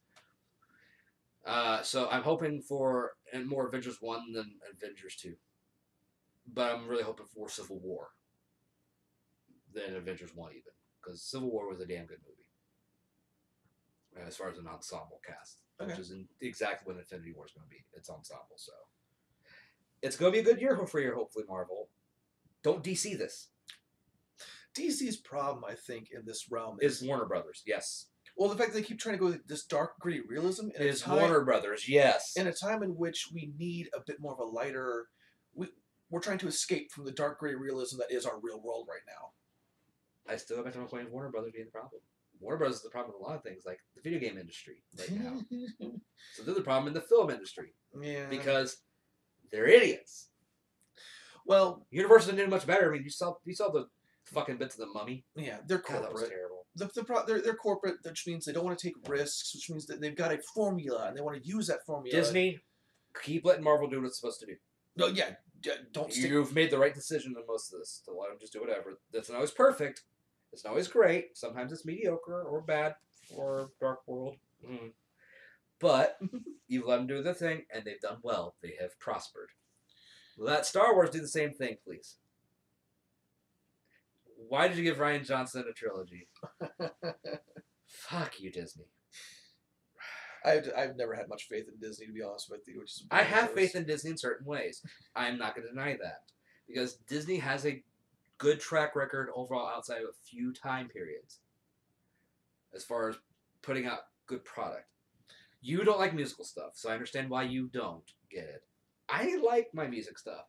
I'm a theater guy. I've been on the stage. I've done the singing and the dancing and the acting. I've done it all. I've done that too. So I've spent my time on stage, not as much as you, but I've done the musicals. I mostly did improv. Yeah, mine's been more mild aspects of improv, but more actual like singing, dancing, stuff like that. So I never have did a thing. singing, dancing as well as character stuff for me. Yeah, show choir, acapella choir. No, I can't carry a tune with a bucket, so. Well, it's because you're partially deaf. Oh. You're still my friend, and I love you for it. I can't hear you. You're on my bad side. What? He actually is. This is my deaf ear. Yeah. I'm just loud. So it works. I project well. Years on stage, I learned to project. But yeah, this is definitely a good movie. Go see it. I'm ready for more Marvel this year. I don't know if I'm... trailers, we had Solo. Which... I'm leery because Rogue One, what I've seen of it, is boring. I want to see it, and I'm hoping it's good. I hope it's good, because we need good Star Wars movies. Mm-hmm. I won't say it again. I'll stop beating that dead horse for today. We also had one for Ant-Man and Wasp, which I'm still excited for. And what was the other one? Pacific Rim Uprising. I've still not seen the first one. This one looks fun. Stupid fun. Better than Transformers stupid fun. I don't get into stupid action movies is my thing. I can, if it's at least interesting. I mean, it's giant robots fighting monsters. I'm the Power Rangers guy. Yeah. So I'm like, fuck yeah. This man has a soft spot in his heart for kaiju. Yeah, I like my Godzilla. I like my Gamera. I'm good on this. So I just haven't seen Pacific Rim. I haven't gotten around to it. Like I said, there's a lot of shit to watch and always switch time in the week. And I work full time. So. That's shot across my bow. Well, no, it's just it's the fact that I wish I had more time to watch shit and didn't have to work as much. I wish we had 30-hour work weeks like some other countries. Hint, hint, U.S. government. Raise our wages, lower our work hours. You can't hint with the U.S. government. You have to go in there with a baseball bat and do the thing we paid you to do. Fuckers! Do shit right. I shook us off target, but there's your stick start. I threw a shoe. My grandma used to do that, actually. Those shoes? Yes, at my mom and my aunt when they were act up, the little shits. Usually they'd hide behind the neighbor and he'd get hit. I carry on the tradition of my family. I don't do that to my kids, though. There are some traditions that don't need to be carried on. I've learned this lesson very recently. But yeah, I'm confiscating your shoe. I just put it back on. Well, good thing you don't have a sense of smell. It fits! Does that make me your princess?